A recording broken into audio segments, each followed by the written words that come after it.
ঘড়িতে সকাল 9:30, অথচ ফ্যান বন্ধ। মানে শীত নয়, কম গরমের সিজন এসে গেছে। মানে কম গরমের সিজন মানেই ঘোরার সিজন, তাই না? এর মধ্যে আমার বড় শালিকা এবং তার মেয়ে ও জামাই তারা জানালো তাদের একটু পুজো দিতে যাওয়ার আছে কনক দুর্গা মন্দিরে। তা জানেনই তো, দুষ্টের তো ছলের অভাব হয় না। তা আমি ওদের বললাম যে যখন কনক দুর্গা মন্দিরে একদিনে গিয়ে পুজো দিয়ে ফিরে আসাটা একটু চাপের হয়ে যাবে, তার থেকে চল কোথাও একটা গিয়ে একটা নাইট স্টে করি এবং তারপরের দিন পুজো দিয়ে ব্যাক করি, সেটা বরং বেটার হবে। তা ঠিক আছে, সেই হিসেবে চললাম। ওরাও রাজি হয়ে গেল, ওরা সরল মনে রাজি হয়ে গেল।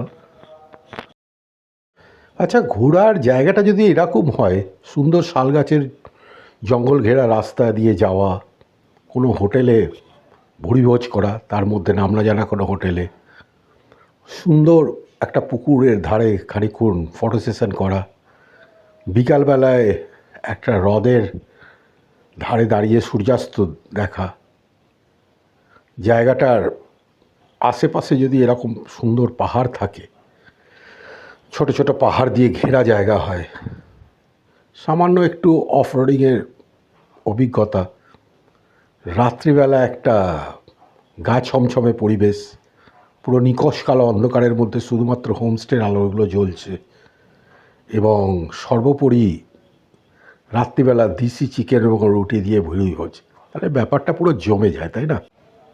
আমাদের রুট ছিল এয়ারপোর্ট বেলঘরিয়া এক্সপ্রেসওয়ে দিয়ে গিয়ে ওল্ড দিল্লি রোড থেকে ভদ্রেশ্বর হয়ে ওদেরকে তুলে, তারপরে এগেন বম্বে রোড, কোলাঘাট, পাঁশকুড়া হয়ে আমরা খড়গপুরকে বাইপাস করে তারপর লোধাশুলি থেকে ডান দিক ঘুরে গেছিলাম এবং ঝাড়গ্রাম টাউন হয়ে শিলদা হয়ে আমরা পৌঁছে গেছিলাম বেলপাহাড়ি। এটা আমি যতদূর সম্ভব আনএডিটেড আনকাট অবস্থায় বানানোর চেষ্টা করছি। আমরা এসে পৌঁছলাম, ওপর দিয়ে দুর্গাপুর এক্সপ্রেস হয়ে চলে যাচ্ছে, আমরা দিল্লি রোডে ঢুকছি। আজকে আমাদের গন্তব্য হচ্ছে বেলপাহাড়ি। আমরা চলে এলাম এক্সপ্রেস ধাবার কাছে। এবারে আমাদের ইউটার্ন নিতে হবে সামনে বিঘাটি মোড় থেকে। এখান থেকে প্রথম হচ্ছে লোধাশুলি ফার্স্ট আমাদের। গুড মর্নিং এভরিওয়ান, আমরা আজকে যাত্রা করছি বেলপাহাড়ি। তো আমরা সবাই গাড়িতে আছি, আমি, আমার হাজব্যান্ড, আমার মা, সামনে আছে মেসো। হাই করো মেসো, মাসি হাই করো। তো এভাবেই যাত্রা শুরু। আমাদের প্রথম হল্ট হচ্ছে এনএচআইয়ের ধারে, মানে জাস্ট ধুলাগড়টা পার করলাম। এই ধুলাগড়টা পার করে বাঁ দিকে একটা ভারত পেট্রোলিয়ামের উল্টো দিকে একটা কি একটা জাস্ট চায়ের দোকান, চা, ছোটোখাটো কোল্ড ড্রিঙ্কস পাওয়া যায় এইরকম। সবাই চা খাওয়া মোটামুটি কমপ্লিট, এই দুটো নিয়েও অপর না। তো আমরা এখন ধুলাগড় থেকে জাস্ট বেরোচ্ছি, সবাই চা বিস্কিট টিস্কিট খেয়ে বেরোচ্ছি। এখন কেউ ব্রেকফাস্ট করিনি, ব্রেকফাস্ট আমাদের ডেস্টিনেশন হচ্ছে কোলাঘাট। তো আমরা এখন জায়গা এক্সচেঞ্জ। আমরা এখন ঘড়িতে বাজে প্রায় 10টা বাজতে 9:51। তো আমরা কোলাঘাট ব্রিজের ওপর পৌঁছে গেছি, দেউলটি পার হয়ে কোলাঘাট ব্রিজের ওপর পৌঁছেছি। এবারে কোলাঘাট ব্রিজটা পার হয়ে আমরা কোথাও গিয়ে একটু খাওয়া দাওয়া করবো। সবাইরই কম বেশি খিদে পেয়েছে। এই যে কোলাঘাট ব্রিজ দেখা যাচ্ছে, বাঁ দিকে কোলাঘাট ব্রিজের ট্রেন ব্রিজটা। আমরা এখানে খাবার চিন্তা করেছিলাম, কিন্তু এত ভিড়, সামনে দীঘাকে বাঁ দিকে রেখে আমরা এগিয়ে যাচ্ছি সামনের দিকে। তো দেখা যাক সামনের দিকে কি আমাদের অপেক্ষা করছে ব্রেকফাস্টের জন্য, আর কোথায় আমরা গিয়ে পৌঁছাই। তো আপাতত দীঘাকে টাটা জানিয়ে আমরা এগিয়ে গেলাম সামনের দিকে। আমরা এখন এখানে ব্রেকফাস্টের জন্য বসেছি সন্ধিপাতে। তো এটা তো আমরা চান্স পেলাম না, তো এখন তো আমাদের অর্ডার দেওয়া হয়েছে আলুর পরোটা আর পুরি। তো সেটা ভাগাভাগি করে খাওয়া হবে। রেস্টুরেন্টটা পরিষ্কার আছে, মোটামুটি ভালোই আছে। এবারে খাওয়া দাওয়ার পর আমরা সন্দীপা হোটেল থেকে খাওয়া দাওয়া মানে ওই আর কি সকালে ব্রেকফাস্ট, ঠিক ব্রেকফাস্টও একটা ব্রাঞ্চ হয়ে গেল। যাই হোক, এখন বাজে 10টা 40। ঠিক আছে, ওখানে গিয়ে 2টো 2:30 নাগাদ খাবো। এবারে যাওয়া যাক, জানি না আজকে আর সাইড সিট কতটা করতে পারবো। একটা দুটো লেক ওখান থেকে গাড়িতে করে ঘুরে আসবে খাওয়া দাওয়া করার পর।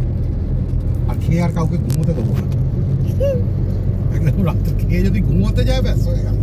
তাহলে ঘুমাবে না, বেড়াতে এসে কি ঘুমাবে।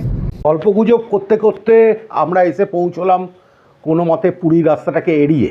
পুরী যাওয়ার রাস্তাটায় আমার একটা টান আসে পুরী যাওয়ার জন্যে, তো সেই রাস্তাটাকে পেরিয়ে আমরা চৌমাথার মোড়ে এসে পৌঁছলাম, যেখান থেকে বাঁদিকে রাস্তাটা চলে যাচ্ছে খড়গপুর টাউন, ডান দিকেরটা চলে যাচ্ছে মেদিনীপুর টাউন এবং সোজা NH-49, মানে আমরা চলতি কথায় মুম্বাই রোড যেটাকে বলি, ওটা অ্যাকচুয়ালি লোধাশুলি ভেড়াগোড়া হয়ে জামশেদপুর হয়ে চলে যাচ্ছে ওটা। আমরা অবশ্য লোধাশুলি থেকে ডান দিকে ঘুরবো, কারণ আমরা ঝাড়গ্রাম হয়ে যাব। আমরা NH-49টাকে লোধাশুলিতে আমরা ছেড়ে ডান দিকে ঝাড়গ্রামের দিকে যাব। হাইওয়েতেই আছি তো এই রাস্তাটা, তো যাই হোক রাস্তাটা এনজয় করুন। রাস্তা এটা বোধহয় 2 লেন আছে, আর পাশে ট্রেন লাইন দেখা যাচ্ছে, একটা মালগাড়ি যাচ্ছে, মালগাড়িতে স্টোন না কয়লা আছে রাখা। তো রাস্তাটা তো অপূর্ব, দুদিকে জঙ্গল।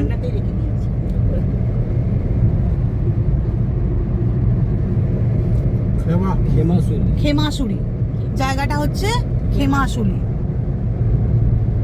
দারুণ দারুণ, সামনে দেখুন রাস্তাগুলো অপূর্ব। রোড ট্রিপটা এনজয় যারা করতে ভালোবাসেন তাদের জন্য বাইকার এই রাস্তাটা সত্যি খুবই ভালো। এই ইয়েটা এখন আমরা যে ঢুকবো কোথায়, এখন আমরা একটু বাদে আর মোটামুটি 6 কিলোমিটার গেলে লোধাশুলি গেলে তারপরে লোধাশুলি থেকে ফ্লাইওভার দিয়ে নেমে ফ্লাইওভারের তলা দিয়ে আমরা ডান দিকে চলে যাব, এই পাশটায় চলে যাব ঝাড়গ্রামের দিকে। আর সোজা রাস্তাটা বেরিয়ে যাবে, ফ্লাইওভার দিয়ে যে রাস্তাটা বেরিয়ে যাবে সেটা ভেড়াগড়া হয়ে ঘাটশিলা হয়ে জামশেদপুর এইদিকে। আর এই লোধাশুলি, এই জায়গাটা লোধাশুলি। আমরা চলে যাচ্ছি বাঁ দিকে রাস্তা ধরে। হ্যাঁ, বাঁ দিকে গিয়ে আবার ডান দিকে যেতে হবে আলটিমেটলি এই ফ্লাইওভারের নিচ দিয়ে, আর সোজা চলে যাচ্ছে জামশেদপুরের দিকে রাস্তাটা। ওকে, ঘাটশিলা হয়ে জামশেদপুর। খুবই সুন্দর জায়গা। চতুর্দিকে খেজুর গাছ, খেজুরের হাড়ি বাঁধা রয়েছে। জানি না কতটা আপনারা ভালো করে দেখতে পাচ্ছেন, কিন্তু খেজুর গাছে হাড়ি বাঁধা ছিল। এই সময়টা তো খেজুর গাছে হাড়ি বাঁধা থাকে খেজুর গাছের রসের জন্য। এখানে খেজুর গুলো খুব ভালো পাওয়া যায়।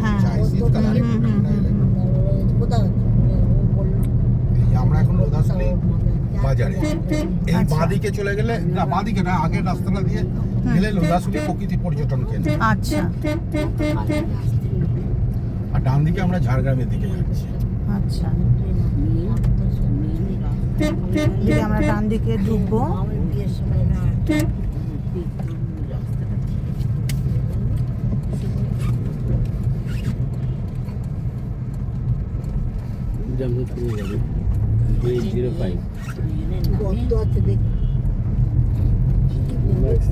আমরা ব্রিজের তলা দিয়ে চলে আসলাম।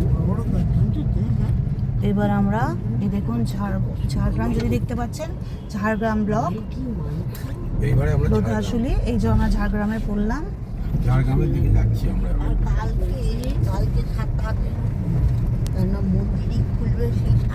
ঝাড়গ্রামের দিকে যাচ্ছি, লোধাশুলি পার হয়ে ঝাড়গ্রাম আর আসতে বেশি দেরি নেই। ঝাড়গ্রাম ওইটাই ঢুকে গেছি আমরা, ঝাড়গ্রাম এরিয়াটাই ঢুকে গেছি। সামনে ঝাড়গ্রাম টাউন আছে, তারপরে আমরা বিনপুর হয়ে আমাদের গন্তব্য পৌঁছে যাবো বেলপাহাড়ি। টোটাল এখনও ঘন্টা দেড়েক লাগবে, 12টা 25, ওই মোটামুটি 1:30-2 হবে আমাদের পৌঁছতে। দুদিকেই শালবন, অপূর্ব। ঝাড়গ্রাম জায়গাটা সত্যি খুব সুন্দর, দারুণ জায়গাটা, দারুণ। ঝাড়গ্রাম আর মনোমতো যদি সঙ্গী থাকে, মানে এখন এমনিতে তো নর্মালি আমি আমার মিসেসকে নিয়ে যাই, আর সে তো খুবই সুন্দর, সাথী হিসেবে তো সঙ্গী হিসেবে দারুণ। আর এখন একদম নিজের লোকজনকে পেয়ে মানে পুরো ফুলের মতো ফুটে উঠেছে পুরো একদম। আমরা এই সবে বিনপুর পার হলাম, বিনপুর পার হয়ে আমরা এখন যাচ্ছি শিলদা, তারপরে শিলদা থেকে আমরা পৌঁছে যাবো বেলপাহাড়ি। একটু দেরি হয়ে গেল আমাদের, মোটামুটি ওই এখনও বেলপাহাড়ি দেখাচ্ছে 36 মিনিট লাগবে, 25 কিলোমিটার মতো বাকি আছে বেলপাহাড়ি উত্তরা হোমস্টে। 11 কিলোমিটার বাকি, মাত্র 15-20 মিনিট লাগবে। ঠিক আছে, সামনেটা দেখা এবারে, আমার মাপ নেই এইখানটা। এবারে দূরে যে পাহাড়ের একটু শ্রেণীটা দেখা যাচ্ছে, পাহাড়ি জায়গা এসে গেছে, এবং রাস্তাটাও বেশ উঁচু নিচু ওইদিকে দূরে। জানি না ক্যামেরায় কতটা আসবে, খালি চোখে তো খুবই ভালো লাগছে। আমরা বেলপাহাড়ির কাছে প্রায় চলে এসেছি।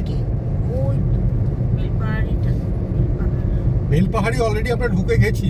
বেলপাহাড়ি না, বেলপাহাড়িটা ঠিক পুরুলিয়া নয়, এটা সম্ভবত ঝাড়গ্রাম। মানে আগে মিদনাপুরের মধ্যে ছিল, এখন ঝাড়গ্রাম তো আলাদা ডিস্ট্রিক্ট হয়ে গেছে। এবারে দেখা যাক গিয়ে।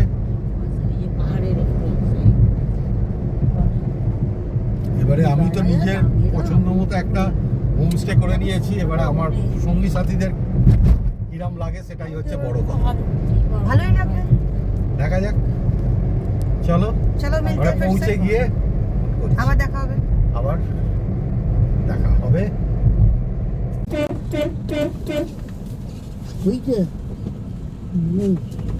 জঙ্গলি বস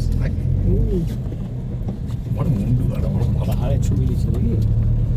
সামনের পাহাড়টা সুন্দর লাগছে দেখতে। ডান দিকেও দেখ, এটা জায়গা, এই যে দুদিকে পাহাড়, পেছনেও পাহাড়।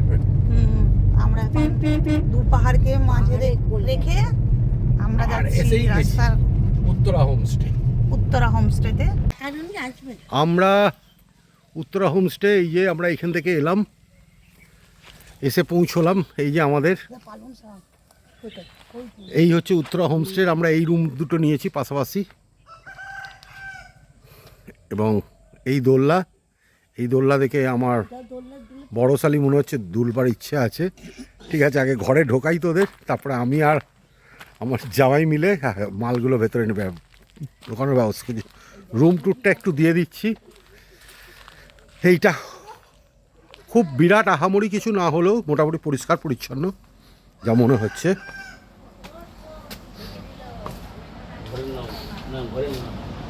এই ঘরের নাম আছে কোথায়? আচ্ছা, এটা এই ঘরটা হচ্ছে শাল, আর এটা হচ্ছে পিয়াল। এইরকম রুম।